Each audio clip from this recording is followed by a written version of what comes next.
I'm going to do a video talking a little bit about the economics of reloading, and kind of something I've been kind of working on a little bit. These ain't exactly current prices. I don't know what the stuff's going for right now. I've got a big jug of this at the house that I paid, seems like $80 for. This jug right here is what I bought when I originally started playing with this. I actually like this powder a lot. And I paid $18.95 plus tax, so you figure right at $21. It ain't quite a pound. It comes out to just a little over half a pound. Trail Boss is a really lightweight but flaky powder. It takes up a lot of volume. So even though you ain't getting a full pound, you kind of end up filling the case up with just a few grains because it takes so much volume. So it's actually a really good cheap powder to run. It's made for like cowboy action shooting, but I mean I've run it in 45 ACP, 45-70, and I run it a lot in 38 special. So you figure about $21 for this little over half pound. It comes out, this canister would load 1,311 38 special rounds. I'm loading them at 3 grains per shell. That comes out to 1.5 cents pretty much per powder charge. These primers right here, which I know primers are ridiculous right now, I just paid about $8 a hundred. But I bought these back when they was a little bit cheaper. I got these for $3.85 plus tax. See, that comes out to about 4 cents a primer. And then I cast my own bullets. This is a bullet that I've used with I cast out of a Lee mold. It's a 158 grain semi-wad cutter. I really don't like this bullet. I might look into getting a different mold. It shoots okay. I bought some that was 158 grade semi-wad cutters. Let's see if I can show you the difference. You can look at the difference of them here. But the one on the right is the one that was a factory bought cast bullet, and they shoot a little bit better. And these right here, they're so wide, I actually have to size these before, I generally just cast and run bullets as they are. I actually have to size these, which ain't that big of a hassle. It's just a little bit more time consuming. But these bullets right here, they're easier to get in the crimp groove. When I set these to depth, I'm in the crimp groove pretty good.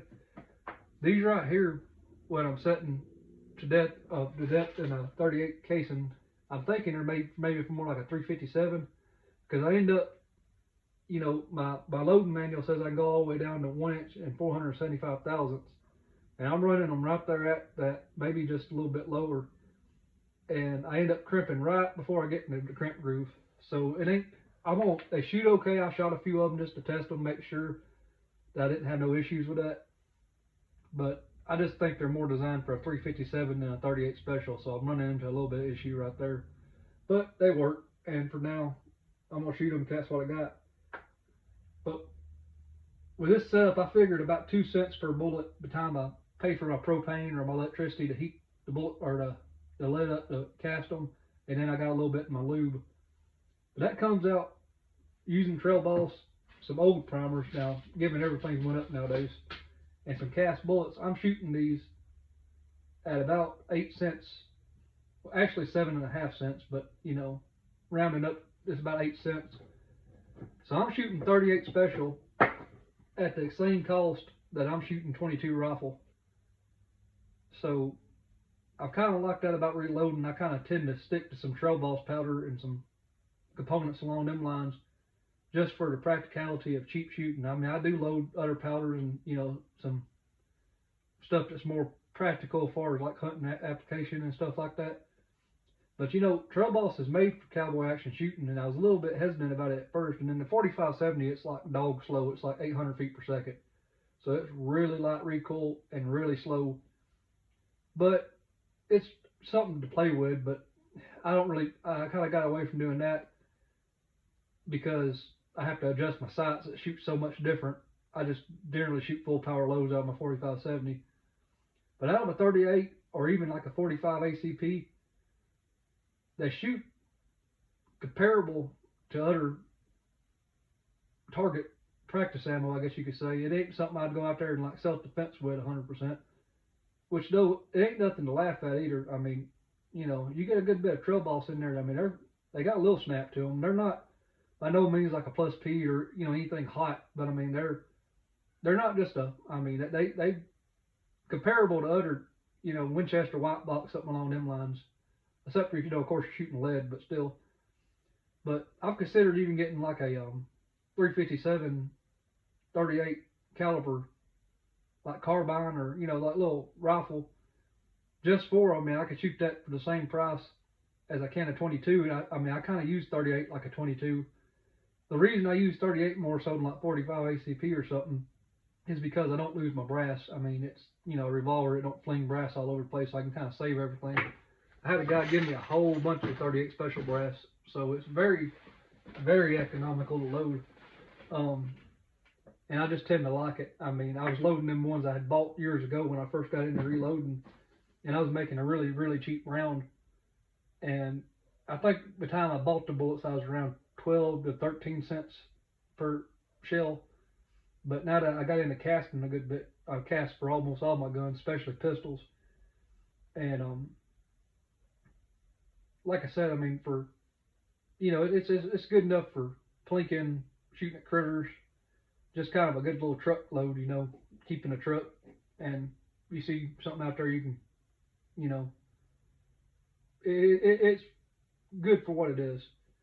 But I load them up just for everyday rounds a lot for shooting and stuff. Which I use a 38, like I said, for like 22. Kind of like I tend to shoot that more than I do anything else really, as far as just for shooting purposes, just for the sake of shooting, you know.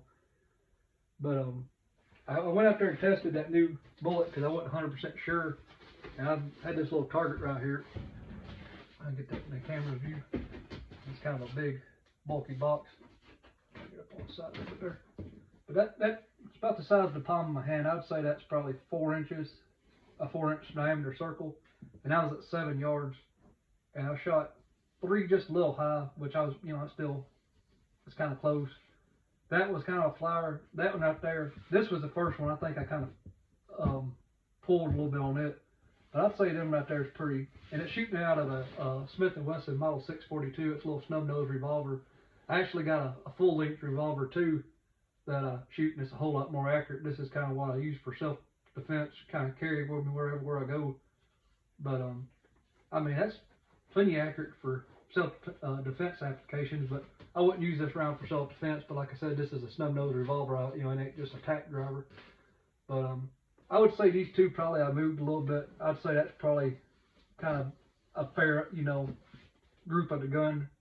Maybe even a little bit better, you know, but I'm not the, you know, just best shot in the world or anything. But I'd say, you know, I shoot just a little bit high, but at 7 yards, it ain't that big a deal. Which I tend to be, you know, when you shoot a slow bullet, it tends to want to shoot high, because it's actually spending more time in the barrel, because the gun's actually recoiling as the, you know, the bullet's in the barrel longer because it's moving slower. So the gun's actually started to recoil, and you tend to shoot a little bit high. Like, you know, if you had factory ammo that was shooting, you know, full velocity, you might hit low, and then by the time you slow it down, you're going to hit a little high. So, but I've shot these at a still silhouette, or not the new bullet, but the factory bullets I bought years ago. That I was loading up, and I shot some of them at about 20-30 yards and was hitting a still cowboy I got out there at my shooting range. And I mean, I was doing fine with that at like 20 yards. I mean, it wasn't that big of a thing to hit. Now, given that's, you know, about the size of this box, so I don't know if I was, you know, I could hit a box size target at 20 yards, which is about the size of a human silhouette. So I mean,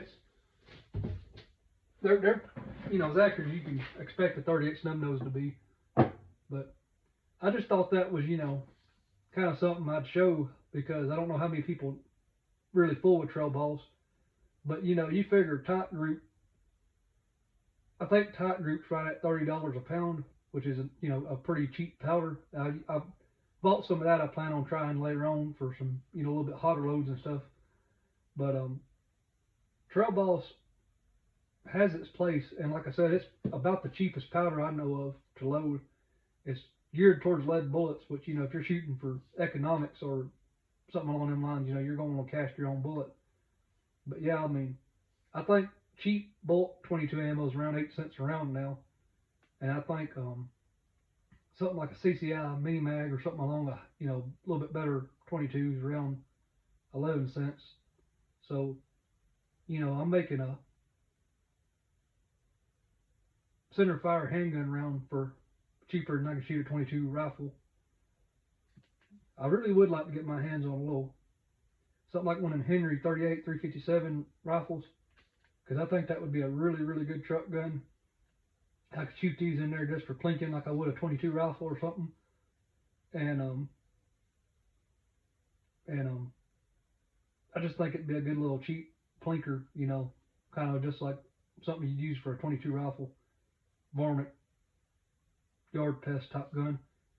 But I've actually just bought about 6 months ago, and I have not reloaded for it yet. I bought a 44 Magnum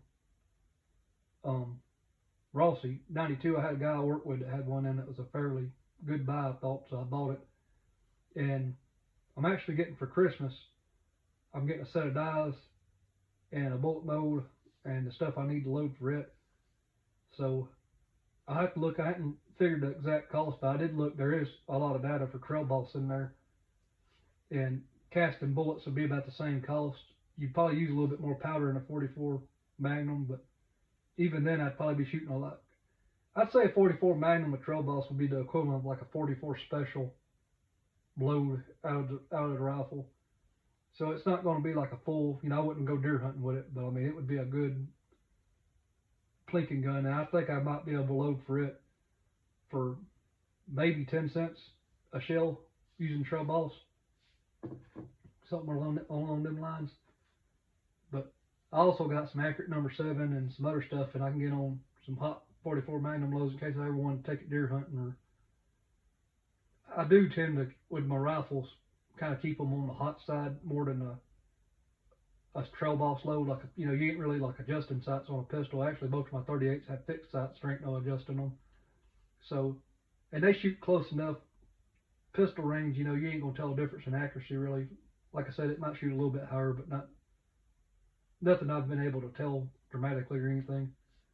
But I do think it'd be worth maybe getting a designated rifle just for cheap, like 38 special or something along them lines. A cheap all around pistol round just to plink with and use like a 22 rifle, and actually adjust the sights for the slower bullets that are cheap. But generally, like I said, my 45-70, when I first got it, I played around with this stuff a lot, and it was accurate, fun little rounds, and it was good for like the wife to shoot, or you know, a kid or something like that.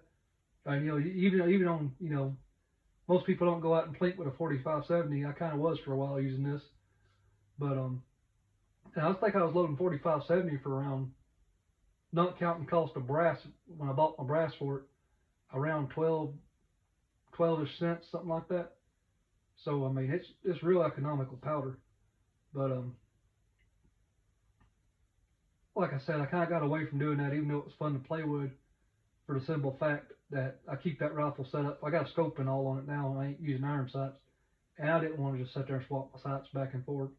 I mean, I do think it would have killed a deer no problem, out to maybe 70 yards, 80 yards. I wouldn't really want to push it much past that, because it was slow enough you could actually see the arch at that distance. You know, you'd actually start seeing the bullet go down range. But they still smack the steel really hard. I mean, you know, you get hit with a 405 grain bullet, it's going to do some damage no matter how slow it's going. But I generally push them up closer to 1,500 feet per second. You know, I've been loading them. I've been loading my 45-70 loads with some 4064 IMR, but it's kind of burning, kind of dirty in that rifle. I think it's kind of burning too slow, and I'm getting a lot of residue left over. So I'm actually going to probably swap to like maybe a 30-31 and try that. But yeah, I mean, I just wanted to do a video talking about the economics of it and how to make some cheap plinking rounds. You know, like I said, I had the brass gave to me. You know, I cast my bullets, so I have hardly no cost in them. The biggest killer right now on reloading cost, I mean, you can still get this, which I ain't seen trail boss in a while. I bought a big jug because I realized when I got this and started shooting into my pistols and stuff, I realized the value of it, and something I thought would be good to have on hand, so I bought a big jug while it was out there still, and I hadn't seen it in a long time. But Midway listed it on their website, I think, for like $28 a pound now, and it's unavailable. But I mean, if you could get it, it'd be about $28.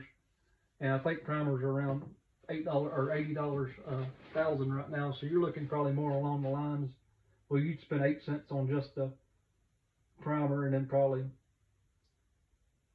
you'd probably look at 12 cents for if you had to go buy all this stuff today and reload it. You'd probably be looking at 12 cents. But still, a good 22 bullets 11 cents. So you're talking 1 penny more per shot, and you're shooting the actual, full size gun. So, but primers, honestly, it's crazy. Back before I actually started calculating cost and all that, I always thought a powder would be your expensive component. When you're loading pistol, your primer is your most expensive component, besides brass. But most pistol I pick up off the range, or I kind of scrounge around to get my pistol brass, with the exception of like 9mm Makarov and that kind of stuff. But most of your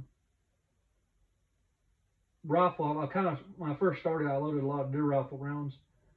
They're your bullet and your powder. I don't shoot casted other than the 45-70. Like when it comes to 30 caliber, I generally stick to jacketed because I don't want to slow my bullets down to cast velocity. So I generally buy a Hornady or Sierra or Spear.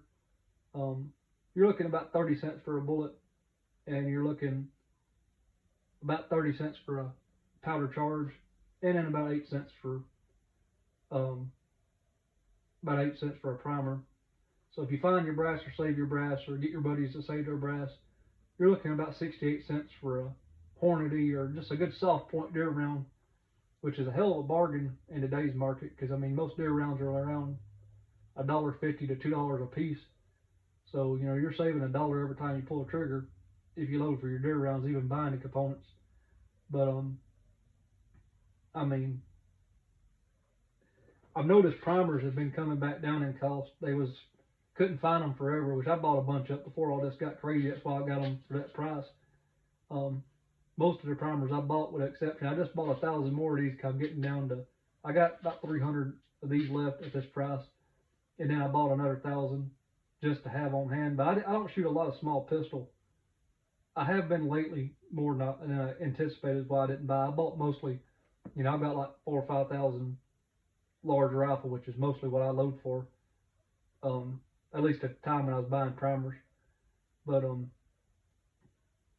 I've noticed they was about, you couldn't find them forever, and then they went to about $100 a thousand, which I ain't paying that. That's too expensive.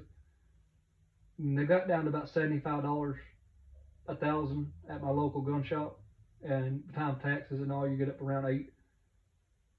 With tax and all, it's like $80 a thousand. So I've bought 1,000. When I started loading 45 ACP, I didn't have no large pistol primer, so I paid I had to pay current market prices on them, which is still a bargain. I mean, it's still cheaper than buying factory ammo, and I went ahead and bought another 1,000 small pistol just to have on hand, because I was getting kind of lower than I like to get on those. But I'm set on rifle. I probably won't never have to buy another large rifle primer for several years. But I'm kind of watching. I think eventually, if nothing goes crazy with the, Second Amendment gun right type stuff, because every time there's a gun scare, some type of Second Amendment, like all the ammo and all the primers and components just get scarce as hell. But they get back down to $4 a hundred or $40 a thousand, I'm going to spend several $100s just stocking up just to have some on hand. But that's the killer.